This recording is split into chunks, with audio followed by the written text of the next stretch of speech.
पञ्चहस्तचरणश्रवणत्वगादि प्राणान्नमो भगवते पुरुषाय तुभ्यं भवति नृपदिडमोदिवाग्नि जडमतिरपि जन्तुर्जायते प्राज्ञमौलिः सकलवचनचेतो देवता भारती सा मम वचसि धत्तां सन्निधिं मानसे च तपो विद्याविद्यादिसद्गुणोमुखाकरार्हं वादिराजगुरुवन्दे हयग्रीवपदाश्रयान् पूज्याय राघवेन्द्राय सत्यधर्मरताय च भजतां कल्पवृक्षाय नमतां कामधेनवे ब्रह्मचर्यहरिप्रीतिसुविद्यावादशालिनः इष्टदान् कष्टहर्तॄन्नः विद्यामान्यान् मुनीन् नमः। श्रीगुरुभ्यो नमः।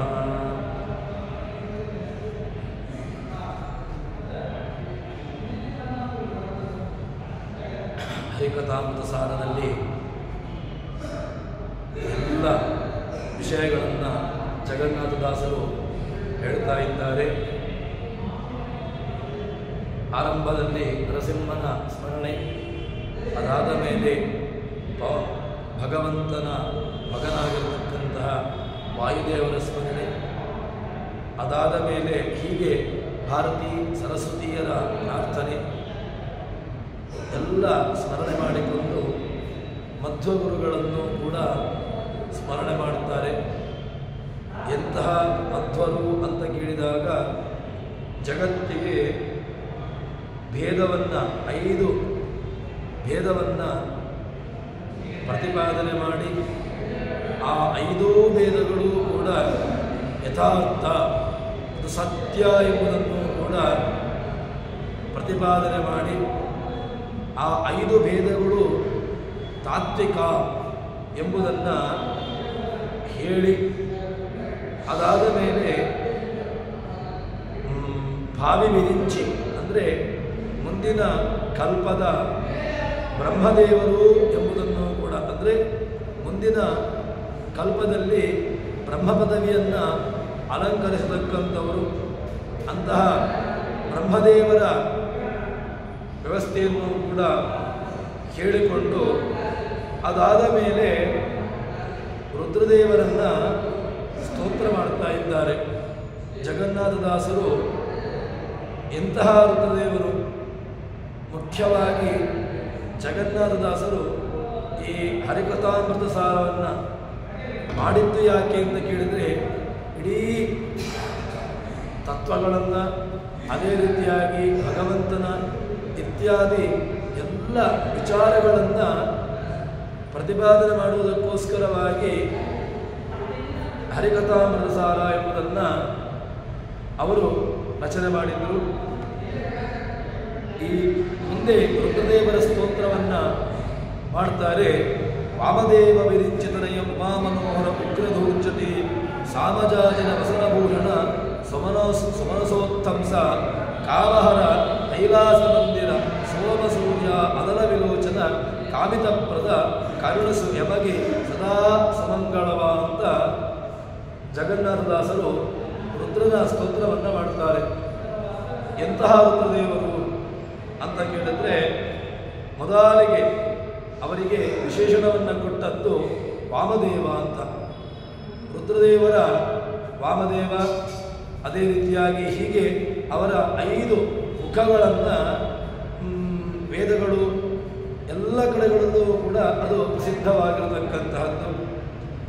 ವಾಮದೇವ ಅಷ್ಟಾದ ಮೇಲೆ ವಿರಿಂಚಿತನೆಯ ಭರ್ಮನ ಮಗ, ಆನೆಯ ಚರ್ಮವನ್ನು ತಾನು ಧಾರಣೆ ಮಾಡಿರತಕ್ಕಂಥವನು. ಅದಾದ ಮೇಲೆ ಇಂದ್ರಾದಿಗಳಿಗಿಂತಲೂ ಕೂಡ ಉತ್ತಮ. ಮತ್ತು ಕಾಮಹರ, ಕಾಮನನ್ನು ಗೆಳೆದಿರತಕ್ಕಂಥವನು, ಕೈಲಾಸದಲ್ಲಿ ವಾಸವಾಗಿರತಕ್ಕಂಥವನು ಅಂತ ಹೇಳಿಕೊಂಡು ಅವನನ್ನು ಸ್ತೋತ್ರ ಮಾಡುತ್ತಾರೆ. ಈಗ ಇದರಲ್ಲಿ ಪ್ರಸಿದ್ಧವಾಗಿರತಕ್ಕಂತಹ ಒಂದೊಂದೇ ಅವರ ರುದ್ರದೇವರನ್ನು ಕುರಿತು ಹೇಳಿರತಕ್ಕಂತಹ ಒಂದೊಂದು ಹೆಸರುಗಳು ಅದು ಹೇಗೆ ಸಾರ್ಥಕ ಎಂಬುದನ್ನು ನೋಡುವಂತಹ ಒಂದು ಪ್ರಯತ್ನ ಮಾಡುವ. ರುದ್ರದೇವರು ಮುಖ್ಯವಾಗಿ ಭಗವಂತನ ನಂತರ ವಾಯುದೇವರು, ಲಕ್ಷ್ಮೀದೇವಿ, ಅದಾದ ಮೇಲೆ ವಾಯುದೇವರು, ಅದಾದ ಮೇಲೆ ಆ ಪುರುಷ ದೇವತೆಗಳಲ್ಲಿ ಮುಖ್ಯವಾಗಿರತಕ್ಕಂತಹ ಸ್ಥಾನ ಯಾರ್ದು ಅಂತ ಕೇಳಿದ್ರೆ ಈ ಗರುಡ, ಶೇಷ, ರುದ್ರರು ಅಂತ. ಅವರು 3 ಜನರು ಕೂಡ ಸಮಾನ ಕಕ್ಷೆಯಲ್ಲಿ ಬರುವಂಥವರು. ಹೀಗೆ ಆ ಗರುಡ, ಶೇಷ, ರುದ್ರರು ಇವರು 3 ಜನರು ಕೂಡ ಮುಖ್ಯವಾಗಿ ಮನೋನಿಯಾಮಕರಾಗಿರ್ತಕ್ಕಂಥವರು. ಮನಸ್ಸಿನ ನಿಯಮನೆಗೆ, ಮನಸ್ಸು ನಮಗೆ ಹತೋಟಿಯಲ್ಲಿ ಇರಬೇಕು ಅಂತಾದರೆ ಅದಕ್ಕೆ ಗರುಡ, ಶೇಷ, ರುದ್ರರು ಮುಖ್ಯವಾಗಿ ಕಾರಣರು. ಅಂತಹ ಆ ರುದ್ರ ಮನೋನಿಯಾಮಕ ಅಂತ ಹೇಳ್ತಾನೆ. ಮತ್ತೊಂದು ಏನು ಅಂತ ಕೇಳಿದ್ರೆ ಈ ಗ್ರಂಥ ರಚನೆ ಇದು ಯಾವ ಕಾರಣಕ್ಕೋಸ್ಕರವಾಗಿ ಅಂತ ಕೇಳಿದರೆ ಅವರನ್ನು ಸ್ತೋತ್ರ ಮಾಡಿದ್ದು ಮುಖ್ಯವಾಗಿ ನಮ್ಮ ಮನಸ್ಸು ಅದು ಮುಖ್ಯವಾಗಿರತಕ್ಕಂತಹ ಗುರಿಯ ಕಡೆಗೆ ಅದು ಇರಬೇಕು ಅಂತ. ಯಾವುದು ಮುಖ್ಯವಾಗಿರುವಂತಹ ಗುರಿ? ಮೋಕ್ಷವೇ ನಮ್ಮ ಮುಖ್ಯವಾಗಿರತಕ್ಕಂತಹ ಗುರಿ. ಆ ಮೋಕ್ಷದ ಒಂದು ಗುರಿ ಸಿಗಬೇಕು ಎಂಬಂತಹ ದೃಷ್ಟಿಯಿಂದಾಗಿ ದಾಸರು, ಜಗನ್ನಾಥ ದಾಸರು ಇಲ್ಲಿ ರುದ್ರದೇವರನ್ನು ಸ್ತೋತ್ರ ಮಾಡ್ತಾರೆ. ನಮಗೆ ಮೋಕ್ಷಕ್ಕಿಂತ ಅನ್ಯವಾಗಿರತಕ್ಕಂತಹ ಕಡೆಗಳಲ್ಲಿ ನಮ್ಮ ಮನಸ್ಸು ಹೋಗಬಾರದು. ಅದು ಮುಖ್ಯವಾಗಿ ಭಗವಂತನ ಕಡೆಗೆ ಅದು ಹೋಗಬೇಕು ಎಂಬುದನ್ನು ತೋರಿಸಿಕೊಡುವುದಕ್ಕೋಸ್ಕರವಾಗಿ ರುದ್ರದೇವರ ಆರಾಧನೆ ಅತ್ಯಂತ ಅವಶ್ಯಕವಾಗಿರತಕ್ಕಂತಹದ್ದು. ಇನ್ನು ಏಕಾದಶ ರುದ್ರರನ್ನು ಕೂಡ ಅದರಲ್ಲಿ ವಾಮದೇವ ಎಂಬಂತಹ ಹೆಸರನ್ನು ಅಲ್ಲಿ ಹೇಳ್ತಾರೆ. ಇನ್ನೊಂದು ವಾಮದೇವ ಶಬ್ದಕ್ಕೆ ಅರ್ಥ ಏನು ಅಂತ ಕೇಳಿದ್ರೆ ವಾಮದೇವ ಇದು ಪ್ರಸಿದ್ಧವಾಗಿರತಕ್ಕಂತಹದ್ದು, ಒಳ್ಳೆಯ ಪರಮವಾಗಿರತಕ್ಕಂತಹ, ಪರಮ ಸುಂದರವಾಗಿರತಕ್ಕಂತಹ ಮೂರ್ತಿ. ರುದ್ರದೇವರು ಅತ್ಯಂತ ಅವರನ್ನು ಹೇಳುವಾಗ ಏನು ತಾನು ಆನೆಯ ಚರ್ಮವನ್ನು ಧಾರಣೆ ಮಾಡಿರತಕ್ಕಂಥವರು, ಅದೇ ರೀತಿಯಾಗಿ ಭಸ್ಮಾದಿಗಳ ಧಾರಣೆಯನ್ನು ಮಾಡಿರತಕ್ಕಂಥವರು, ಹೀಗೆ ಅವರನ್ನು ಹೇಳ್ತಾರೆ. ಆದರೆ ಪರಮಸುಂದರವಾಗಿರತಕ್ಕಂತಹ ಮೂರ್ತಿ ಶಿವ, ಅದು ರುದ್ರದೇವರು, ಅದು ಮಂಗಳ ಸ್ವರೂಪಿಯಾಗಿರತಕ್ಕಂಥವರು. ಅದಕ್ಕೋಸ್ಕರವಾಗಿ ಅವರನ್ನು ವಾಮದೇವ ಅಂತೆಂಬುದಾಗಿ ಹೇಳ್ತಾರೆ. ಭಾಗವತದಲ್ಲಿಯೂ ಕೂಡ ರುದ್ರದೇವರನ್ನು ಹೇಳುವಾಗ ಶ್ಯಾಮಂ ಸದಾ ಆವೀಚ್ಯ ಯೋಂಗಲಕ್ಷ್ಮಿಯ ಸ್ತ್ರೈಣ ಮನೋಜ್ಞಂ ರುಜರಸ್ಮಿದೇನ ಅಂತ ಹೇಳಿಕೊಂಡು ಹೇಳ್ತಾರೆ. ಅಂದರೆ ಒಳ್ಳೆಯ ಮನೋಜ್ಞವಾಗಿರತಕ್ಕಂತಹ ರೂಪ, ಸ್ತ್ರೀಯರಿಗೂ ಕೂಡ ಅತ್ಯಂತ ಆಕರ್ಷಕವಾಗಿರತಕ್ಕಂತಹ ರೂಪ ಎಂಬುದನ್ನು ನಮಗೆ ಇಲ್ಲಿ ತೋರಿಸಿಕೊಡ್ತಾರೆ. ಇನ್ನೊಂದು ಏನು ಅಂತ ಹೇಳಿದ್ರೆ ವಾಮದೇವ ಶಬ್ದಕ್ಕೆ ನಾವು ವಾಮವಾಗಿರತಕ್ಕಂತಹ ಅಂದರೆ ಯಾವುದು ವಿರುದ್ಧವಾಗಿರುವುದೆಯೋ ಅಂತಹ ಆಚಾರವನ್ನು ಉಳ್ಳವರು ಎಂಬಂತಹ ಅರ್ಥವನ್ನು ಕಾಣ್ತದೆ.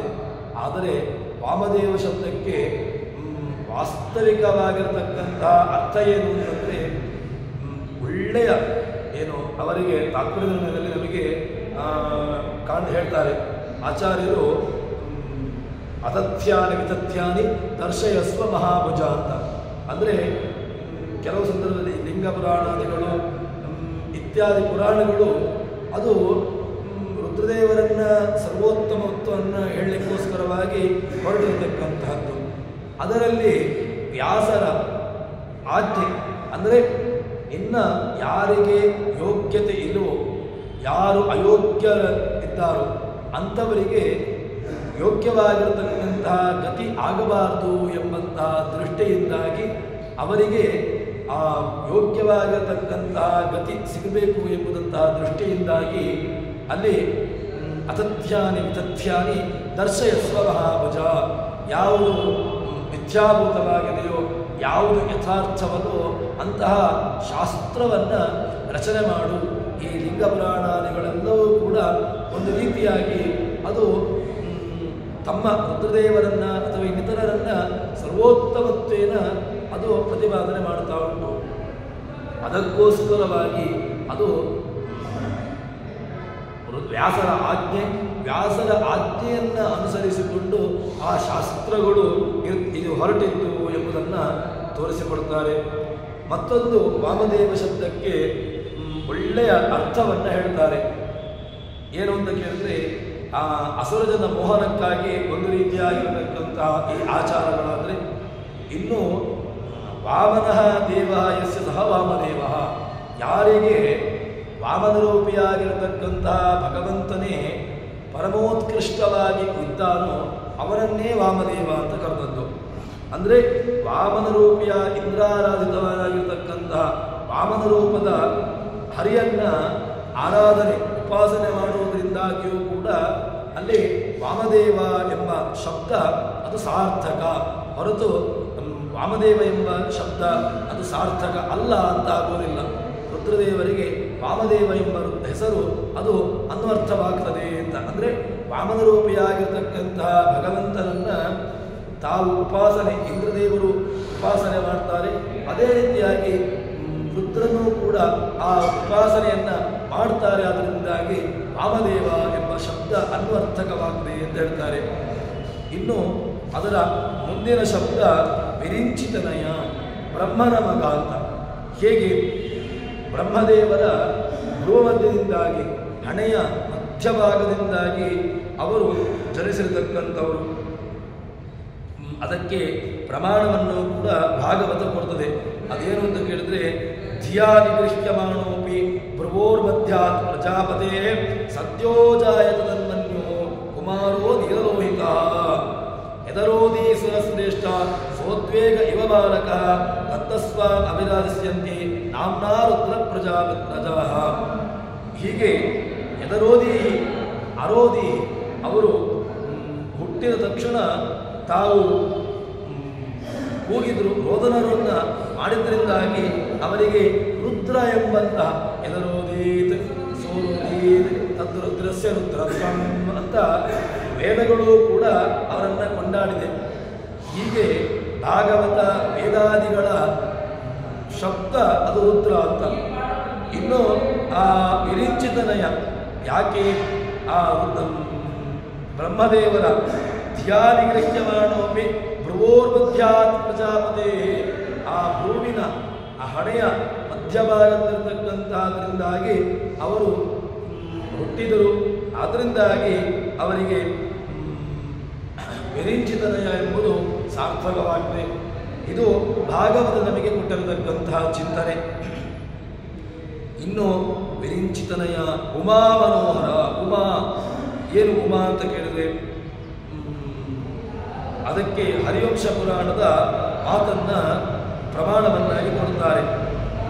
ಮಾ ಇತಿ ನಿಷೇಧಂತಿ ಮಾತೃಸ್ನೇಹೇನ ದುಃಖಿತ ಸಾಧೋಕ್ತ ತುಯಾ ಮಾತ್ರ ದೇವಿ ದೃಷ್ಟರಜಾರಣಿ ಉಮೇತ್ಯಭಾವತ್ಯಾತ ತ್ರಿಶಲೋಕೇಶು ಸುಂದರಿ. ಅವರು ಉಮಾ ಅಂದರೆ ತನ್ನ ಮಡದಿಯಾಗಿರ್ತಕ್ಕಂತಹ ಪಾರ್ವತೀ ದೇವಿ, ಅವಳಿಗೆ ಉಮಾ ಅಂತ ಹೆಸರು. ಹೀಗೆ ಇನ್ನು ಉಮಾಮನೋಹರ ಶಬ್ದಕ್ಕೂ ಕೂಡ ಮುಂದೆ ಅರ್ಥವನ್ನು ಹೇಳ್ತಾರೆ. ಆ ಬ್ರಹ್ಮ ಜೀವೋತ್ತಮತತ್ವ, ಅಂತಹ ಜೀವೋತ್ತಮತತ್ವನಾಗಿರ್ತಕ್ಕಂಥವನು. ಮತ್ತೆ ರುದ್ರದೇವರು ಮುಖ್ಯವಾಗಿ ವೈಷ್ಣವರು. ವೈಷ್ಣವಾನಾಂ ಯಥಾ ಶಂಭು ಅಂತ ಅದಕ್ಕೆ ಪ್ರಮಾಣವನ್ನು ಕೊಡ್ತಾರೆ. ರುದ್ರದೇವರ ವೈಷ್ಣವಾಗ್ರೇಸರಲ್ಲಿ ಯಾರು ಅತ್ಯಂತ ಶ್ರೇಷ್ಠರು ಅಂತ ಕೇಳಿದ್ರೆ ಅದು ರುದ್ರದೇವರು. ವೈಷ್ಣವಾನಾಂ ಯಥಾ ಶಂಭು, ರುದ್ರದೇವರು ಅತ್ಯಂತ ಪರಮ ವೈಷ್ಣವರು ಎಂಬುದನ್ನು ತೋರಿಸಿಕೊಡ್ತಾರೆ. ಅದಕ್ಕೋಸ್ಕರವಾಗಿ ರುದ್ರದೇವರನ್ನು ಹೀಗೆ ವಿರಿಂಚಿತನಯ ಅಂತ ಹೇಳಿಕೊಂಡು ರುದ್ರದೇವರು ಬ್ರಹ್ಮನ ಮಗ, ಅಂತಹ ಬ್ರಹ್ಮನ ಮಗನಾಗಿರತಕ್ಕಂಥವರು ರುದ್ರದೇವರು ಅಂತ ಹೇಳಿಕೊಂಡು ಭಗವಂತನ ಮಗನಾಗಿರತಕ್ಕಂತಹ ಬ್ರಹ್ಮದೇವರ ಮಗನಾಗಿರತಕ್ಕಂಥವರು ಈ ರುದ್ರದೇವರು. ಈ ರುದ್ರದೇವರು ಪರಮ ಗಂಗೆಯನ್ನು ತಾವು ಜಟೆಯಲ್ಲಿ ಧಾರಣೆಯನ್ನು ಮಾಡಿದ್ದರಿಂದಾಗಿ ಪರಮ ವೈಷ್ಣವರು ಎಂಬುದನ್ನು ತೋರಿಸಿಕೊಟ್ಟಾಗದೆ, ಅದಕ್ಕೋಸ್ಕರವಾಗಿ ಸರ್ವೋತ್ತಮತ್ವ, ಭಗವಂತನ ಸರ್ವೋತ್ತಮತ್ವಕ್ಕೆ ಬೋಧಕವಾಗಿರತಕ್ಕಂತಹದ್ದು ಎಂಬುದನ್ನು ಕೂಡ ನಮಗೆ ಈ ವಿರಿಂಚಿತನೆ ಎಂಬ ಶಬ್ದದ ಮೂಲಕವಾಗಿ ನಮಗೆ ಅರ್ಥೈಸ್ತಾರೆ. ಅದಾದ ಮೇಲೆ ಮುಂದೆ ಅದರ ಶಬ್ದವನ್ನು ಇನ್ನಷ್ಟು ಅದನ್ನು ಬಿಡಿಸ್ತಾರೆ. ವಿರಿಂಚಿತನೆಯ ನಂತರ ಇರತಕ್ಕಂತಹದ್ದು ಉಮಾಮನೋಹರ ಅಂತ. ಏನು ಉಮಾಮನೋಹರ ಅಂತ ಹೇಳಿದರೆ, ಭಗವಂತನಿಗೆ ವಿಷ್ಣುದೇವರಿಗೆ ರಮಾದೇವಿಯು ಮನೋಹರ ರೂಪ. ಯಾಕೆ? ಮಡದಿಯಾಗಿರತಕ್ಕಂಥವಳು ರಮಾದೇವಿ. ಇಲ್ಲಿ ರುದ್ರದೇವರಿಗೆ ಉಮೆಯೇ ಪಾರ್ವತೀದೇವಿಯೇ ತನ್ನ ಮಡದಿಯಾಗಿರತಕ್ಕಂಥವಳು. ಇನ್ನು ಅವಳಿಗೆ ಉಮಾ ಅಂತ ಯಾಕೆ ಹೇಳ್ತಾರೆ ಅಂತ ಕೇಳಿದ್ರೆ, ಅವಳು ಉಗ್ರವಾಗಿರತಕ್ಕಂತಹ ತಪಸ್ಸನ್ನು ಮಾಡ್ತಾಳೆ. ಯಾವ ವಿಷಯವನ್ನು ಕುರಿತು ಅಂತ ಕೇಳಿದ್ರೆ, ನನಗೆ ರುದ್ರನೇ ನನಗೆ ನಾನು ಗಂಡನಾಗಿ ಬರಬೇಕು, ನನಗೆ ರುದ್ರದೇವರು ಗಂಡನಾಗಿ ಬರಬೇಕು ಎಂಬುದಾಗಿ, ಅದಕ್ಕೋಸ್ಕರವಾಗಿ ತೀವ್ರವಾಗಿರ್ತಕ್ಕಂತಹ ತುಂಬ ಕಠಿಣವಾಗಿರ್ತಕ್ಕಂತಹ ತಪಸ್ಸನ್ನು ಮಾಡ್ತಾರೆ. ಅದಕ್ಕೋಸ್ಕರವಾಗಿ ಅವಳನ್ನು, ಆ ಮಗಳನ್ನು ಮೇನಾದೇವಿಯಿಂದ ಏನು ಮಗಳೇ, ನೀನು ಇಂತಹ ತೀವ್ರವಾಗಿರತಕ್ಕಂತಹ ಕಠಿಣವಾಗಿರತಕ್ಕಂತಹ ತಪಸ್ಸನ್ನು ಮಾಡಬೇಡ ಎಂಬುದನ್ನು, ನಿಷೇಧಾತ್ಮಕವಾಗಿರತಕ್ಕಂತಹದ್ದನ್ನು ಹೇಳಿದ್ರಿಂದಾಗಿ ಅದಕ್ಕೆ ಅವಳಿಗೆ ಉಮಾ ಎಂಬಂತಹ ಹೆಸರು ಅದು ಬಂತು. ಹೀಗೆ ಸಾರ್ಥಕವಾಯಿತು ಅಂತ ಹೇಳಿಕೊಂಡು ಹೇಳ್ತಾರೆ. ಪಾರ್ವತಿಗೆ ಉಮಾ ಎಂಬಂತಹ ಅಂದರೆ ತೀವ್ರವಾಗಿರತಕ್ಕಂತಹ ತಪಸ್ಸನ್ನು ಮಾಡಬೇಡ ಎಂದು ನಿಷೇಧವನ್ನು ಮಾಡಿದ್ರಿಂದಾಗಿ ಅವಳಿಗೆ ಉಮಾ ಎಂಬುದು ಹೆಸರಾಯಿತು. ಇದು ಹರಿವಂಶದ ಪುರಾಣವನ್ನು ನಮಗೆ ತೋರಿಸಿಕೊಡ್ತದೆ. ಮುಂದೆ ಶಿವ ಅವನು ಮನೋಕಾರಕ ಹೇಳ್ತಾರೆ. ಗರುಡಶೇಷ ರುದ್ರಾದಿಗಳು ಅವರು ಮನಸ್ಸಿಗೆ ನಿಯಾಮಕರು ಅಂತ. ಇಲ್ಲಿ ಈಗ ಉಮಾ ಅದು ಅವಳು ಯಾವುದಕ್ಕೆ ಅಂತ ಕೇಳಿದ್ರೆ ಬುದ್ಧಿಯಭಿಮಾನಿಯಾಗಿರ್ತಕ್ಕಂಥವಳು. ಉಮಾದೇವಿ ಅವಳು ಬುದ್ಧಿಯಾಭಿಮಾನಿ ದೇವತೆ. ಯಾಕೆ?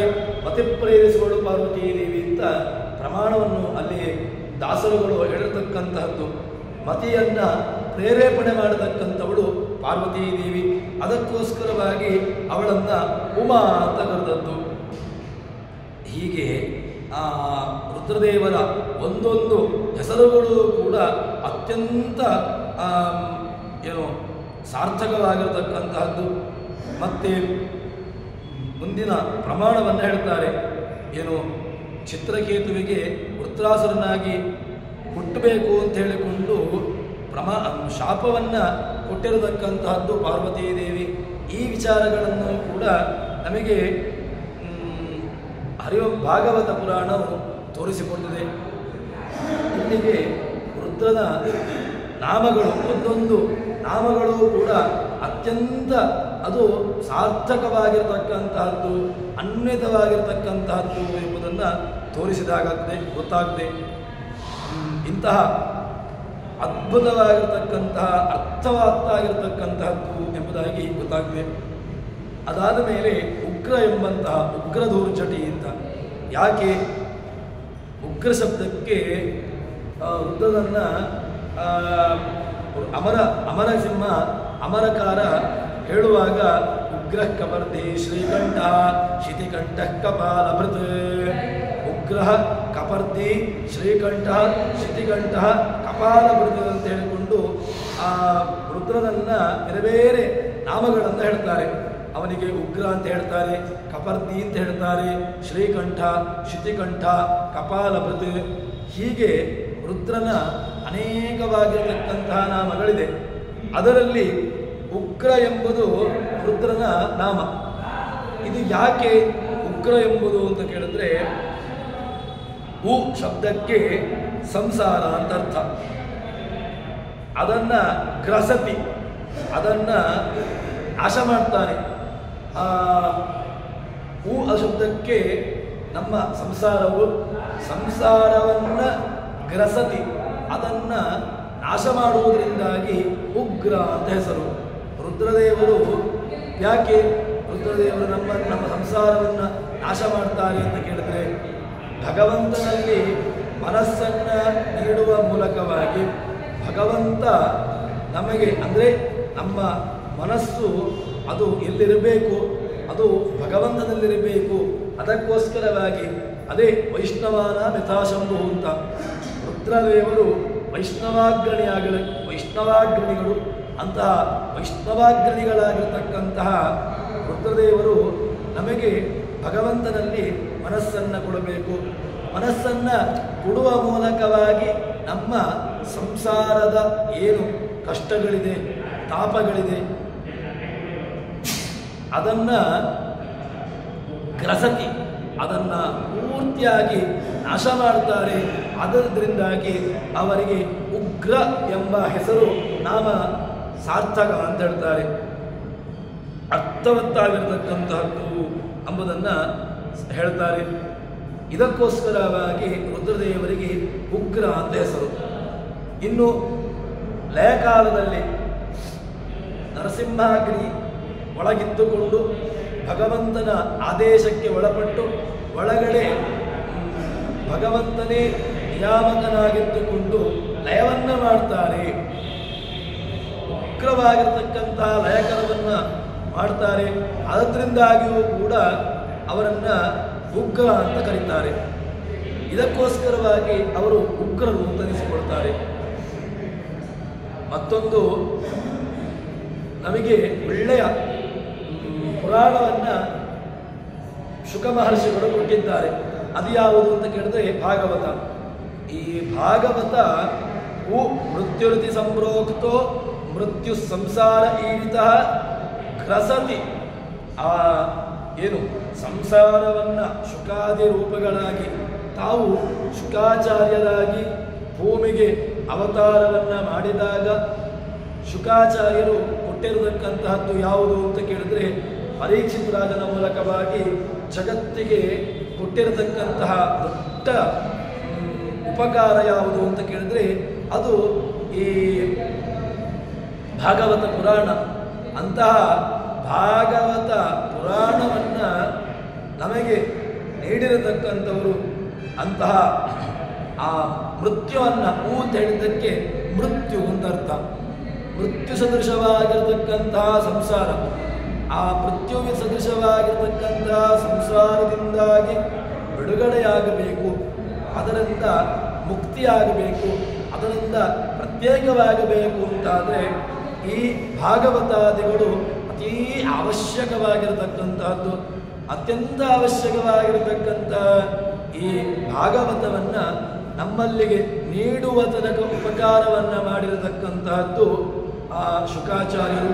ಅಂತಹ ಶುಕಾಚಾರ್ಯರನ್ನು ಇಲ್ಲಿ ಆ ಉತ್ತಮ ಭಾಗವತಾದಿ ಶಾಸ್ತ್ರಗಳನ್ನು ರಚನೆ ಮಾಡಿರತಕ್ಕಂಥವರು ಎಂಬುದನ್ನು ಕೂಡ ಉಗ್ರ ಶಬ್ದ ನಮಗೆ ರುದ್ರದೇವರಿಗೆ ಅನ್ವಿತವಾಗ್ತದೆ, ರುದ್ರದೇವರಿಗೆ ಅದು ಅನ್ವಯವಾಗ್ತದೆ ಎಂಬುದನ್ನು ತೋರಿಸಿಕೊಡ್ತಾರೆ. ಮುಂದಿನ ಹೀಗೆ ರುದ್ರದೇವರ ಒಂದೊಂದೇ ಶಬ್ದಗಳನ್ನು ನಾವು ನೋಡ್ತಾ ಇದ್ದೇವೆ. ಅದಾದ ಮೇಲೆ ಮುಂದಿನ ಶಬ್ದ ಧೂರ್ಜಟಿ ಅಂತ. ಯಾಕೆ ಧೂರ್ಜಟಿಗಳು ರುದ್ರದೇವರು? ಅದನ್ನು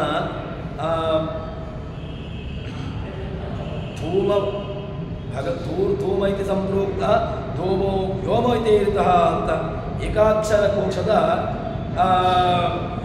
ವಿಷಯವನ್ನು ಹೇಳ್ತಾರೆ. ಕೃಷಾನುರೇತ ಸರ್ವಜ್ಞೋ ಧೂರ್ಜಟಿರ್ ನೀಲಲೋಹಿತ ಅಂತ. ತೀರ್ಥ ಪ್ರಬಂಧದಲ್ಲಿಯೂ ಕೂಡ ರುದ್ರದೇವರನ್ನು ಸ್ತೋತ್ರ ಮಾಡುವಾಗ ಕರ್ಣೇ ವಾಚಿ ನೀಯನ ವರದಿ ಧ್ರುವಂ ಯದಸ್ವಾದಿತಂ ಮೋಕ್ಷೋ ಯತ್ ತಪಸೇ ಪಟಂ ಕಟಿತಟಂ ವ್ಯಾಘ್ರಾಜನೆ ಸಂಸ್ಥಿತೇ ಪಾದೋ ಯತ್ ಪುರಜಾರಿಣೋ ಸಹಿತದ ತತ್ಕಿಂಕರ ಶಂಕರ. ತೀರ್ಥ ಪ್ರಬಂಧದ ಮಾತನ್ನು ಇಲ್ಲಿ ಹೇಳ್ತಾರೆ. ಧೂರ್ಜಟಿಗಳು ಅಂತ ಭೂಸರಿತವಾಗಿರತಕ್ಕಂತಹ ಜಟೆಯನ್ನು, ಅಂದರೆ ಗಗನದಿಂದ ಆ ಗಂಗೆ ಭಗೀರಥ ತನ್ನ ವಂಶಸ್ಥರಿಗೆ ಮುಕ್ತಿಯಾಗಬೇಕು ಎಂಬಂತಹ ದೃಷ್ಟಿಯಿಂದಾಗಿ ತಾನು ಆ ದೇವಲೋಕದ ಗಂಗೆಯನ್ನು ಭೂಮಿಗೆ ತರ್ತಾನೆ. ಅಂತಹ ದೇವಗಂಗೆಯನ್ನು ಭೂಮಿಗೆ ತರಬೇಕು ಅಂತಾದರೆ ತುಂಬ ಪ್ರಯಾಸ ಸಾಧ್ಯ. ಅವಳ ಪ್ರವಾಹವನ್ನು ತಡ್ಕೊಳ್ಳಿಕ್ಕೆ ಬೇಕಾಗಿರತಕ್ಕಂತಹ ವ್ಯಕ್ತಿ ಯಾಕೆ? ಭಗವಂತನಿಂದ ಪಾದದಿಂದಾಗಿ ಬಂದಿರತಕ್ಕಂಥವಳು ಗಂಗೆ. ಅಂತಹ ಗಂಗೆಯನ್ನು ಧಾರಣ ಮಾಡತಕ್ಕಂಥವ್ರು ಬೇಕಲ್ವ? ಅದಕ್ಕೋಸ್ಕರವಾಗಿ ಹೇಳ್ತಾರೆ, ಜಟೆಯಲ್ಲಿ ಆ ಭಗವಂತನ ಪಾದೋದಕವನ್ನು, ಗಂಗೆಯನ್ನು ಭಗವಂತನ ಪಾದದಿಂದ ತೊಳೆದು ಬಂದಿರತಕ್ಕಂತಹ, ಪಾದವನ್ನು ತೊಳೆದು ಬಂದಿರತಕ್ಕಂತಹ ಆ ಗಂಗೆಯನ್ನು ಜಟೆಯಲ್ಲಿ ತನ್ನ ಶಿರಸ್ಸಿನಲ್ಲಿ ಧಾರಣೆಯನ್ನು ಮಾಡಿದ್ರಿಂದಾಗಿ ಧೂರ್ಜಟಿ ಎಂಬುದನ್ನು ಅದು ಸಮರ್ಥವಾಗಿದೆ, ಅನ್ವರ್ಥವಾಗಿದೆ. ಅದಕ್ಕೋಸ್ಕರವಾಗಿ ಇನ್ನೊಂದು ಏನು ಅಂತ ಕೇಳಿದರೆ, ಪರಮ ವೈಷ್ಣವತ್ವಕ್ಕೆ ದ್ಯೋತಕವಾಗಿರತಕ್ಕಂತಹ ವ್ಯೋಮಕೇಶ ಅಂತ. ಇದು ಈ ವ್ಯೋಮಕೇಶ ಮುಖ್ಯವಾಗಿ ಆ ವ್ಯೋಮದಿಂದ ತನ್ನ ಶಖೆಯನ್ನು, ತನ್ನ ಜಟೆಯನ್ನು ಹರಡಿಕೊಂಡು ಆ ಧಾರಣೆ ಮಾಡಿರ್ತಕ್ಕಂಥವರು. ಅದಕ್ಕೋಸ್ಕರವಾಗಿ ವ್ಯೋಮಕೇಶ ಅಂತ ಅವರ ಹೆಸರು. ಪರಮ ವೈಷ್ಣವತ್ವ. ರುದ್ರದೇವರು ತಪಸ್ವಿಗಳು. ಅಷ್ಟು ಮಾತ್ರವಲ್ಲದೆ ಮುಖ್ಯವಾಗಿ ಮೌಲವು ಎಚ್ಚರಣಾಂಬು ತಾಳಬಲಕೆ ಯಸ್ಯಾಂಗ್ರೇಣು ಕಥಾ. ವಾದಿರಾಜರು ರುದ್ರದೇವರನ್ನು ಸ್ತೋತ್ರ ಮಾಡುವಾಗ ಹೇಳ್ತಾರೆ, ತನ್ನ ಶಿರಸ್ಸಿನಲ್ಲಿ ಮೌಲಿಯಲ್ಲಿ ಎಚ್ಚರಣ ಅಂಬು, ಯಾರ ಚರಣದಿಂದ ಹೊರಟಿರತಕ್ಕಂತಹ ಅಂಬು ನೀರನ್ನು, ಅದೇ ರೀತಿಯಾಗಿ ಕಾಲ ಫಲಕೆ ರುದ್ರದೇವರ ಹಣೆಯಲ್ಲಿ ಆ ಯಸ್ಯ ಅಂಗ್ರಿ ರೇಣು, ಭಗವಂತನ ಪಾದದ ಅಂಗ್ರಿಯ ರೇಣು, ಅದರ ಧೂಳನ್ನು ತಾವು ಧಾರಣೆ ಮಾಡಿದ್ದಾರೆ.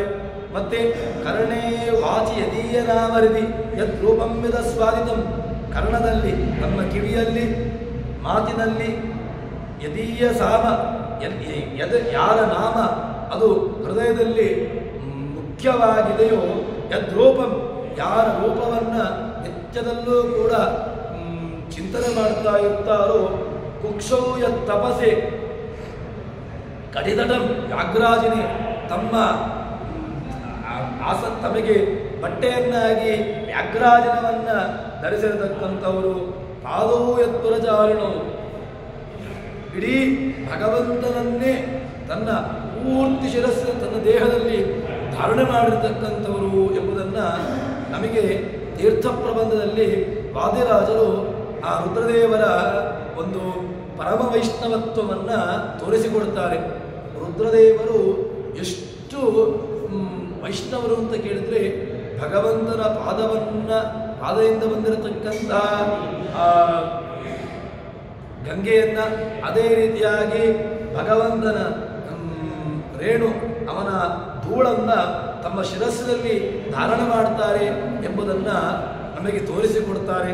ಅದಕ್ಕೋಸ್ಕರವಾಗಿ ಆ ರುದ್ರದೇವರಿಗೆ ಎಲ್ಲ ನಾಮಗಳು ಕೂಡ ಅನ್ವಿತವಾಗಿದೆ, ಸಾರ್ಥಕವಾಗಿದೆ ಎಂಬುದನ್ನು ಹೇಳ್ತಾರೆ. ಅದಾದ ಮೇಲೆ ಆನೆ, ಅವರು ಆನೆಯ ಚರ್ಮವನ್ನು ಧಾರಣೆ ಮಾಡಿದ್ದಾರೆ. ಯಾಕೋಸ್ಕರವಾಗಿ ಅಂತ ಕೇಳಿದ್ರೆ, ಆ ಗಜಾಸುರನನ್ನು ಸಂಹಾರ ಮಾಡ್ತಾರೆ. ಗಜಾಸುರನನ್ನು ಸಂಹಾರ ಮಾಡಿ, ಆ ಗಜಾಸುರನಿಂದ ಸಂಹಾರ ಮಾಡಿರತಕ್ಕಂತಹ ನಿಯಮವನ್ನೇ ಅದನ್ನು ತೋರಿಸಿಕೊಡುವುದಕ್ಕೋಸ್ಕರವಾಗಿ ರುದ್ರದೇವರು ಏನು ಮಾಡಿದ್ದಾರೆ ಅಂತ ಕೇಳಿದರೆ, ತಾವು ಆ ಗಜಾಸುರನ ಅವನ ಸಂಹಾರದ ಒಂದು ಕೆಲವು ಸಂದರ್ಭದಲ್ಲಿ ನಾವು ನಮ್ಮ ವೈಭವವನ್ನು ತೋರಿಸಿಕೊಡ್ತೇವೆ. ಹೇಗೆ ಅಂತ ಕೇಳಿದರೆ, ಅಲ್ಲಿರತಕ್ಕಂತಹ ನಿಯಮವನ್ನು, ಅಂದರೆ ಏನು ವ್ಯವಸ್ಥೆ ಇದೆ ಅದನ್ನು ನಾವು ಪ್ರಚುರಪಡಿಸುವುದಕ್ಕೋಸ್ಕರವಾಗಿ ಆ ವಿಷಯವನ್ನು ನಮ್ಮಲ್ಲಿ ನಾವು ತೋರಿಸಿಕೊಡ್ತೇವೆ.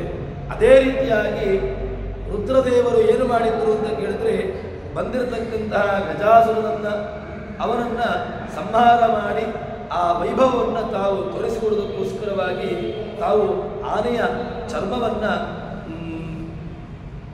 ತೊಡ್ತಾರೆ. ಹೀಗೆ ರುದ್ರದೇವರ ಅತ್ಯಂತ ಎತ್ತರವಾಗಿರತಕ್ಕಂತಹ ಸ್ಥಿತಿಯನ್ನು, ಅತ್ಯಂತ ಎತ್ತರವಾಗಿರತಕ್ಕಂತಹ ಒಂದು ವಿಚಾರವನ್ನು ಜಗನ್ನಾಥದಾಸರು ಅದು ನಮಗೆ ಒಂದೊಂದಾಗಿ ತೆರೆದಿಡ್ತಾ ಇದ್ದಾರೆ. ರುದ್ರದೇವರು ಅವರು ಏನು ಕೈಲಾಸದಲ್ಲಿ ಅಥವಾ ಸ್ಮಶಾನವಾಸಿಗಳು ಅಥವಾ ಏನೋ ಬೇಡವಾಗಿರತಕ್ಕಂತಹದ್ದಕ್ಕೆ ಅಂತ ಹೇಳಿಕೊಂಡು ಹಾಗಲ್ಲ. ಮುಖ್ಯವಾಗಿ ರುದ್ರದೇವರ ಉಪಾಸನೆ ಅದು ಅತೀ ಅವಶ್ಯಕವಾಗಿ ಮಾಡಲೇಬೇಕಾಗಿರತಕ್ಕಂತಹದ್ದು. ರುದ್ರದೇವರನ್ನ ನಾವು ಆರಾಧನೆ ಮಾಡಬಾರದು, ಇಲ್ಲವೇ ಇಲ್ಲ. ರುದ್ರದೇವರು ನಮ್ಮ ಮನೋನಿಯಾಮಕರಾಗಿ ನಮ್ಮ ಮನಸ್ಸಿನಲ್ಲಿ ಒಳ್ಳೆಯ ಸತ್ ಚಿಂತನೆಗಳು ಬರಬೇಕು, ಅಥವಾ ನಮ್ಮ ಆ ಚಿಂತನೆಗಳು ಅದು ಒಳ್ಳೆಯ ರೀತಿಯಲ್ಲಿ ಸಾಗಬೇಕು ಅಂತಾದರೆ ಅದಕ್ಕೆ ಮುಖ್ಯವಾದಂಥವ್ರು ಯಾರು ಅಂತ ಕೇಳಿದ್ರೆ ಅದು ರುದ್ರದೇವರು. ಅದಕ್ಕೋಸ್ಕರವಾಗಿ ರುದ್ರದೇವರ ಆರಾಧನೆಯನ್ನು ಮಾಡಲೇಬೇಕು ಅಂತ ಹೇಳಿಕೊಂಡು ಜಗನ್ನಾಥದಾಸರು ತಮ್ಮ ಮಾತಿನ ಮೂಲಕವಾಗಿ ತೋರಿಸಿಕೊಡುತ್ತಾ ಇದ್ದಾರೆ. ಇನ್ನು ಅವರ ರುದ್ರದೇವರನ್ನು ಹೇಳುವಾಗ ಜಗನ್ನಾಥದಾಸರು ಇನ್ನೊಂದು ಶಬ್ದವನ್ನು ಹೇಳಿದ್ದಾರೆ. ಏನು ಅಂತ ಕೇಳಿದ್ರೆ ಸುಮನಸಃ ಅಂತ. ಯಾರು ಸುಮನಸರು ಅಂತ ಕೇಳಿದ್ರೆ, ಸುಮನಸರು ಅಂತ ಹೇಳಿದ್ರೆ ದೇವತೆಗಳು ಕೂಡ ಜ್ಞಾನಿಗಳು. ಅವರು ಏನು ಮಾಡ್ತಾರೆ ಅಂತ ಕೇಳಿದ್ರೆ ತಮ್ಮ ಚಿಂತನೆಯನ್ನು, ಜ್ಞಾನಿಗಳೆಲ್ಲರೂ ಕೂಡ ಸುಮನಸರೇ. ನಮ್ಮ ಮನಸ್ಸು ಒಳ್ಳೆಯ ವ್ಯವಸ್ಥೆಯಲ್ಲಿ ಒಳ್ಳೆಯ ಚಿಂತನೆಯಲ್ಲಿತ್ತು ಅಂತಾದರೆ ಆವಾಗ ಸುಮನಸರಾಗ್ತೇವೆ, ಇಲ್ಲದಿದ್ದರೆ ದುರ್ಮನಸರು. ಒಳ್ಳೆಯ ಚಿಂತನೆಯನ್ನು ಬಿಟ್ಟು ನಾವಿದ್ದೆವು ಅಂತ ಹೇಳಿದ್ರೆ ಆವಾಗ ಆ ಚಿಂತನೆಗಳು ನಮಗೆ ಅದು ಫಲದಾಯಕ ಆಗುವುದಿಲ್ಲ. ಹೀಗೆ ಅವರನ್ನು ಒಳ್ಳೆಯ ಮನಸ್ಸುಳ್ಳವರು, ಅದನ್ನೇ ರುದ್ರದೇವರನ್ನು ನಾವು ಹೇಳುವಾಗಲೇ ಆರಂಭದಲ್ಲಿ ನಮಗೆ ಕೊಟ್ಟದ್ದು ಏನು, ವೈಷ್ಣವಾಗ್ರಣಿಗಳು ಅಂತ. ವೈಷ್ಣವಾನಾಮಿತಾ ಶಂಭು ಅಂತ. ರುದ್ರದೇವರು ಏನು ವೈಷ್ಣವಾಗ್ರಣಿಗಳು ಎಂಬುದಕ್ಕೆ ಬೇಕಾದಷ್ಟು ಪ್ರಮಾಣಗಳನ್ನು ಕೂಡ ನಮಗೆ ಪುರಾಣಗಳು, ಅದೇ ರೀತಿಯಾಗಿ ವೇದಗಳು, ಹೀಗೆ ಬೇಕಾದಷ್ಟು ಕಡೆಗಳಲ್ಲಿ ಎಲ್ಲಿಯೂ ಬೇಡ ಭಾಗವತವನ್ನು ಕೊಟ್ಟಿರತಕ್ಕಂತಹದ್ದು ಯಾರು ನಮಗೆ? ಭಾಗವತ ಬಂದಿರತಕ್ಕಂಥದ್ದು ನಮಗೆ ರುದ್ರದೇವರ ಮೂಲಕವಾಗಿ. ಶುಕ ಮಹರ್ಷಿಗಳಾಗಿ ತಾವು ಅವತಾರವನ್ನು ಮಾಡಿದಾಗ ಅವರು ಕೊಟ್ಟಿರತಕ್ಕಂತಹ ಪುರಾಣ ಯಾವುದು ಅಂತ ಕೇಳಿದ್ರೆ ಪರೀಕ್ಷಿತ ರಾಜನನ್ನು ನಿಮಿತ್ತವನ್ನಾಗಿಟ್ಟುಕೊಂಡು ಬಂದಿರತಕ್ಕಂತಹದ್ದು ಭಾಗವತ. ಆ ಭಾಗವತ ಯಾರನ್ನ ಪ್ರತಿಪಾದನೆ ಮಾಡಲಿಕ್ಕೆ ಹೊರಟಿದ್ದು ಅಂತ ಕೇಳಿದ್ರೆ ಅದು ಮುಖ್ಯವಾಗಿ ಪ್ರತಿಪಾದಕತ್ವ ಯಾರನ್ನ ಅಂತ ಕೇಳಿದ್ರೆ ಅದು ಭಗವಂತನನ್ನ. ಭಗವತ್ ಪ್ರತಿಪಾದಕವಾಗಿರತಕ್ಕಂತಹ ಶಾಸ್ತ್ರ ಅಂತಹ ಭಾಗವತ. ಇಂತಹ ಭಾಗವತವನ್ನು ರಚನೆ ಮಾಡುವ ಮೂಲಕವಾಗಿ ವೈಷ್ಣವಾಗ್ರಣಿಗಳು ಅಂತ ಅನಿಸಿಕೊಂಡಿರತಕ್ಕಂಥವರು ರುದ್ರದೇವರು. ಅಂತಹ ರುದ್ರದೇವರನ್ನು ನಾವು ಉಪಾಸನೆ ಮಾಡಬೇಕು. ಯಾವುದಕ್ಕೆ ಅಂತ ಕೇಳಿದ್ರೆ ಒಳ್ಳೆಯ ಧೀಶಕ್ತಿ, ಒಳ್ಳೆಯ ಮನೋಶಕ್ತಿ ಬೇಕು ಅಂತಾದರೆ ಅದಕ್ಕೋಸ್ಕರವಾಗಿ ರುದ್ರದೇವರನ್ನು ಆರಾಧನೆ ಮಾಡಬೇಕು ಎಂಬುದನ್ನು ಜಗನ್ನಾಥದಾಸರು ನಮಗೆ ತೋರಿಸಿಕೊಡ್ತಾರೆ. ಅದಾದ ಮೇಲೆ ಪ್ರಸಿದ್ಧವಾಗಿರತಕ್ಕಂತಹ ಶಬ್ದ ರುದ್ರದೇವರದ್ದು ಕಾಮಹರ ಅಂತ. ಯಾಕೆ? ಕಾಮನನ್ನು ಸಂಹಾರ ಮಾಡಿರ್ತಕ್ಕಂತಹ ರುದ್ರದೇವರು ಗೊತ್ತಿದೆ. ರುದ್ರದೇವರು ತಾನು ರುದ್ರದೇವರ ತಪಸ್ಸನ್ನು ಕೆಡಿಸಬೇಕು ಅಂತ ಹೇಳಿಕೊಂಡು ಕಾಮ ಬಂದಾಗ ಅವನನ್ನು ತಮ್ಮ ಅಗ್ನಿಯ ಮೂಲಕವಾಗಿ ಅವನನ್ನು ಸುಟ್ಟು ಭಸ್ಮ ಮಾಡಿರತಕ್ಕಂಥವರು ರುದ್ರದೇವರು. ಇಂತಹ ಕಾಮನನ್ನು ನಾವು ನಾಶ ಮಾಡಬೇಕು. ಯಾಕೆ? ನಮ್ಮಲ್ಲಿರತಕ್ಕಂತಹ ಕಾಮನೆಗಳು, ಇದೆಲ್ಲ ಬೇಕಾದಷ್ಟು ಕಾಮನೆಗಳಿದೆ. ಮನಸ್ಸಿಗೆ ತೊಂದರೆಯನ್ನು ಕೊಡತಕ್ಕಂತಹದ್ದು ಬೇಕಾದಷ್ಟು ಇದೆ. ವಿಷಯ ಪದಾರ್ಥಗಳಲ್ಲಿ ವಿಷಯಗಳು ನಮ್ಮನ್ನು ಬಾಧಿಸ್ತಲೇ ಇರ್ತದೆ. ಆ ಪದಾರ್ಥಗಳು, ಈ ಪದಾರ್ಥಗಳು ಅಥವಾ ಇನ್ನಿತರವಾಗಿರತಕ್ಕಂತಹ ಪದಾರ್ಥಗಳು ಬೇಕು ಬೇಕು ಎಂಬುದನ್ನು ನಮ್ಮ ಮನಸ್ಸು ಬಯಸ್ತನೇ ಇರ್ತದೆ.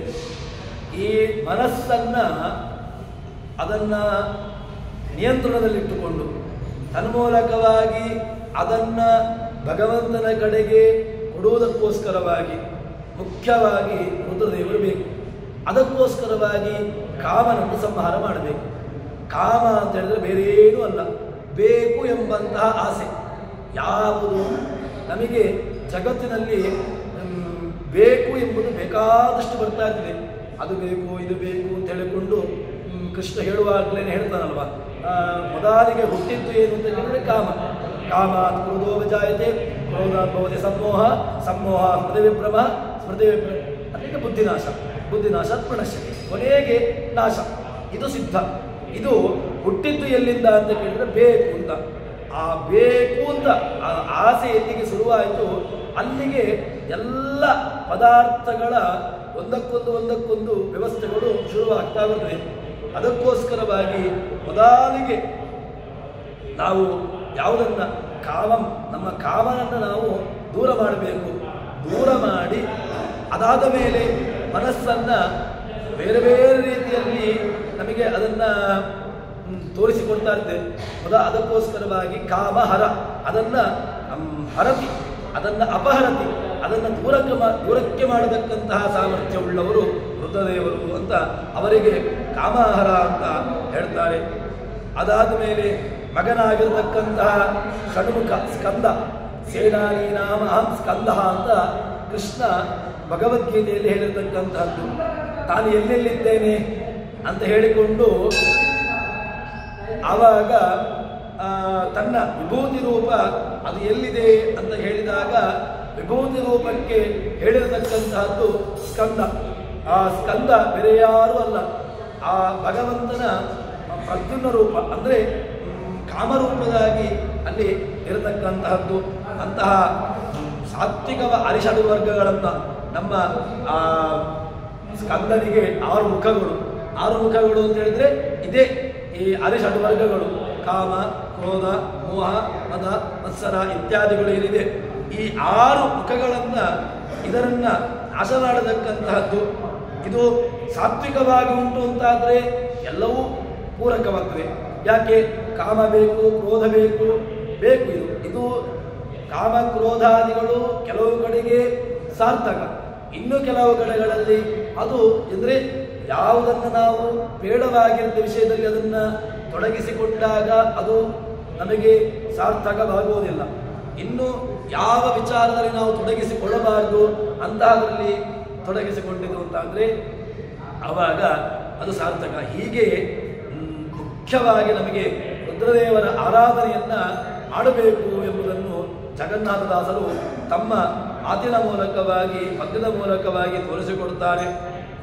ಆಚಾರ್ಯರು ಸ್ತೋತ್ರವನ್ನು ಮಾಡುವಾಗ ಶಕ್ರೋಗ್ರದೀದಿ ಹಿಮಾಕರ ಸೂರ್ಯಸೂರು ಪೂರ್ವಂ ನಿಹತ್ಯ ನಿಖಿಲಂ ಯದಪಾಂಗಲೇಶಂ ಅಂತ ಹೇಳಿಕೊಂಡು ಸ್ತೋತ್ರ ಮಾಡ್ತಾರೆ.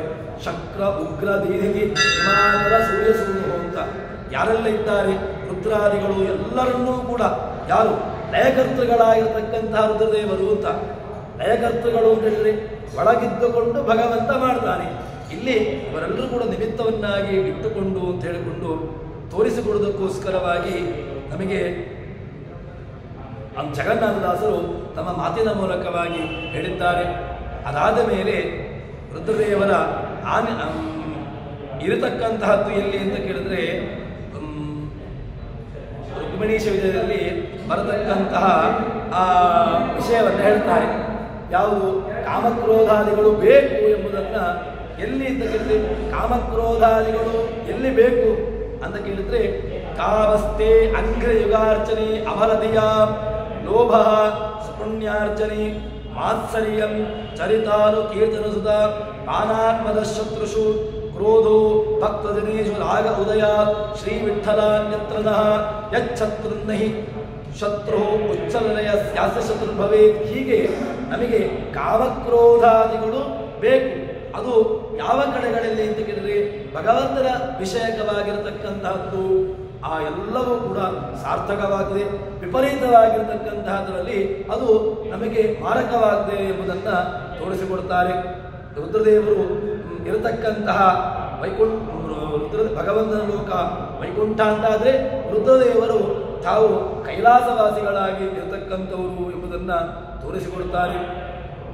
ಇನ್ನು ಅದಾದ ಮೇಲೆ ಸೋಮ ಸೂರ್ಯಾದರ ವಿಲೋಚನ ಅಂತ ಹೇಳಿಕೊಂಡು ಸೂರ್ಯ ಚಂದ್ರ ಅಗ್ನಿ ಇವರೆಲ್ಲರೂ ಕೂಡ ರುದ್ರದೇವರ ಎಡ ಬಲ ಇತ್ಯಾದಿ ಕಣ್ಣುಗಳಲ್ಲಿ ಹಣೆಯಲ್ಲಿ ಇದ್ದುಕೊಂಡು ತಾವು ನೆಲೆಸಿದ್ದಾರೆ ಎಂಬುದನ್ನು ತೋರಿಸಿಕೊಡ್ತಾರೆ. ಅದಕ್ಕೋಸ್ಕರವಾಗಿ ವಿರೂಪಾಕ್ಷ ಭಗವಂತನನ್ನ ವಿಶಿಷ್ಟವಾಗಿ ಉಪಾಸನೆ ಮಾಡತಕ್ಕಂತಹ ದೇವತೆ ಎಂಬುದನ್ನು ತೋರಿಸಿಕೊಡುವುದಕ್ಕೋಸ್ಕರವಾಗಿ ಈ ಶಬ್ದವನ್ನು ಜಗನ್ನಾಥದಾಸರು ಹಾಕಿದ್ದಾರೆ. ಮತ್ತೊಂದು ಏನು ಅಂತ ಕೇಳಿದ್ರೆ ಕಾಮಿತಪ್ರದ ಅಂತ ಒಂದು ಶಬ್ದವನ್ನು ಜಗನ್ನಾಥದಾಸರು ಹಾಕಿದ್ದಾರೆ. ಕಾಮಿತಪ್ರದಕ್ಕೆ ಬೇಕಾದಷ್ಟು ಉದಾಹರಣೆಗಳು ಸಿಗ್ತವೆ. ದೈತ್ಯರು ಎಲ್ಲರೂ ಕೂಡ ಹೋಗಿ ಬೇಡುವುದು ಯಾರನ್ನ ಅಂತ ಕೇಳಿದ್ರೆ ಮೊದಲಿಗೆ ಅವರಿಗೆ ಪ್ರಿಫರೆನ್ಸ್ ಯಾರ್ದು ಅಂತ ಕೇಳಿದ್ರೆ ರುದ್ರದೇವರು. ಯಾಕೆ? ಬೇಗನೆ ಬಂದು ಕೂತ್ಕೊಂಡು ಬಿಡ್ತಾನೆ. ಯಾರನ್ನ ಬೇಡಿದ್ರೆ ನಮಗೆ ಎಲ್ಲವೂ ಕೂಡ ಸಿಕ್ಕದು. ಅದಕ್ಕೋಸ್ಕರವಾಗಿ ರುದ್ರದೇವರನ್ನ ಕೂತ್ಕೊಂಡು ಪ್ರಾರ್ಥನೆ ಮಾಡಿಬಿಡ್ತಾರೆ.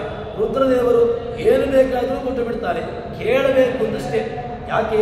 ನಾವು ರಾವಣಾದಿಗಳನ್ನು ನೋಡಿದಾಗ ಅವನಿಗೆ ತನ್ನನ್ನೇ ಯಾವುದನ್ನ ರುದ್ರದೇವರು ಲಿಂಗಾದಿಗಳನ್ನು ಕೊಡುವ ಮೂಲಕವಾಗಿ ಅಲ್ಲಿ ತಮ್ಮನ್ನು ತಾವು ಭಕ್ತನ ಅಧೀನವಾಗಿರತಕ್ಕಂತಹದ್ದನ್ನು ಹೀಗೆ ರುದ್ರದೇವರು ಕಾಮಿತಪ್ರದರು ಎಂಬುದನ್ನು ನಮಗೆ ತೋರಿಸಿಕೊಡ್ತಾರೆ. ಮತ್ತೆ ಸದಾ ಸುಮಂಗಳವ ಇದನ್ನ ಶಿವ ಮಂಗಳ ಸ್ವರೂಪಿ ಯಾಕಾದ ಅಂತ ಕೇಳಿದಾಗ ನಮಗೆ ಒಳ್ಳೆಯ ಉದಾಹರಣೆಯನ್ನು ಕೊಡ್ತಾರೆ. ಯಾರು ಅಂತ ಕೇಳಿದ್ರೆ ಯಚ್ಚೌಷಧಸ್ರದ ಸರಿತ್ ಪ್ರವರೋಧಕೇನ ತೀರ್ಥೇನ ಮೂರ್ತ್ಯಧಿಕೃತೇನ ಶಿವಶಿವೋಭೂತ್. ಶಿವನಾದ. ಯಾಕೆ ಶಿವನಾದ? ಶಿವ ಮಂಗಳನಾದ. ಯಾಕೆ ಶಿವ ಅಂತ ಹೇಳಿದ್ರೆ ಮಂಗಳ ಸ್ವರೂಪಿಯಾದ ಅಂತ ಕೇಳಿದ್ರೆ ಯಚ್ಚೌಷಧಸ್ರದ ಸರಿತ್ ಪ್ರವರೋಧಕೇನ ಯಾರ ಪಾದ ಕಮಲಗಳಿಂದ ಹೊರಟಿರತಕ್ಕಂತಹ ಗಂಗೆಯನ್ನ ಪಾದವನ್ನು ತೊಳೆದಿರತಕ್ಕಂತಹ ಗಂಗೆಯನ್ನ ಯಾರು ಶಿರದಲ್ಲಿ ಧಾರಣೆ ಮಾಡಿದ್ದಾರೋ ಅಂತಹ ರುದ್ರದೇವರು ಆ ಮಂಗಳ ಸ್ವರೂಪಿಗಳಾದರು. ಯಾರಿಂದಾಗಿ ಅಂತ ಕೇಳಿದಾಗ ಆ ಭಗವಂತನ ಪಾದದಿಂದ ಹೊರಟಿರತಕ್ಕಂತಹ ಗಂಗೆಯನ್ನ ತಾವು ಚಟೆಯಲ್ಲಿ ಧಾರಣೆ ಮಾಡಿದ್ರಿಂದಾಗಿ ಅವರು ಮಂಗಳ ಸ್ವರೂಪಿಗಳು ಅಂತ ಆದರು ಎಂಬುದನ್ನು ತೋರಿಸಿಕೊಡ್ತಾರೆ. ಹೀಗೆ ಸದಾ ಸುಮಂಗಳವ ಅಂತ ಹೇಳಿಕೊಂಡು ರುದ್ರದೇವರನ್ನ ಜಗನ್ನಾಥದಾಸರು ಕಾಮಿತಪ್ರದ ಕರುಣಿಸು ಯಮಗೆ ಸದಾ ಸುಮಂಗಳವ, ನನಗೆ ಮಂಗಳವನ್ನು ಉಂಟು ಮಾಡು. ನೀನು ಹೇಗೆ ಭಗವಂತನನ್ನ ಧಾರಣೆ ಮಾಡುವ ಮೂಲಕವಾಗಿ ನೀನು ಮಂಗಳ ಸ್ವರೂಪಿಯಾಗಿಯೋ ಅದೇ ರೀತಿಯಾಗಿ ನನ್ನಲ್ಲೂ ಕೂಡ ಕಿಂಚಿತ್ತಾಗಿರತಕ್ಕಂತಹ ಮಂಗಳವನ್ನು ನನಗೂ ಕೂಡ ನೀಡು ಎಂಬುದನ್ನು ಜಗನ್ನಾಥದಾಸರು ತಮ್ಮ ಮಾತಿನ ಮೂಲಕವಾಗಿ ತಮ್ಮ ಪದ್ಯದ ಮೂಲಕವಾಗಿ ತೋರಿಸಿಕೊಡ್ತಾ ಇದ್ದಾರೆ. ಹೀಗೆ ರುದ್ರದೇವರನ್ನೂ ಕೂಡ ಪ್ರಾರ್ಥನೆ ಮಾಡುವ ಮೂಲಕವಾಗಿ ವೈಷ್ಣವರು ರುದ್ರದೇಶಿಗಳಲ್ಲ, ರುದ್ರನ ಆರಾಧನೆಯನ್ನು ಮಾಡಲೇಬೇಕು ಎಂಬುದನ್ನು ತೋರಿಸಿಕೊಟ್ಟಿರತಕ್ಕಂಥವರು. ಅಂತಹ ರುದ್ರದೇವರು ನಮಗೆ ಭಗವಂತನಲ್ಲಿ ಮನಸ್ಸನ್ನು ಕೊಡಲಿ, ತನ್ಮೂಲಕವಾಗಿ ನಮಗೆ ಒಳ್ಳೆಯ ಅಮೃತತ್ವವನ್ನು ಪಡೆಯುವಂತಹ ಯೋಗ್ಯತೆಯನ್ನು ಕೊಡಲಿ ಅಂತ ಹೇಳಿಕೊಂಡು ಇವತ್ತಿನ ಪ್ರವಚನವನ್ನು ಹರಿಪ್ರಿಯತಾ ಶ್ರೀಕೃಷ್ಣಾರ್ಪಿತಮಸ್ತು. ಯಸ್ಸರ್ವಣ ಸಂಪೂರ್ಣ ಸರ್ವದೋಷ ವಿವರ್ಜಿತ ಪ್ರಿಯತಾ ಪ್ರೀತೇ ಬಾಲಂ ವಿಷ್ಣುರ್ಮೇ ಪರಮಸ್ವೃತ್. ಶ್ರೀಕೃಷ್ಣಾರ್ಪಿತಮಸ್ತು.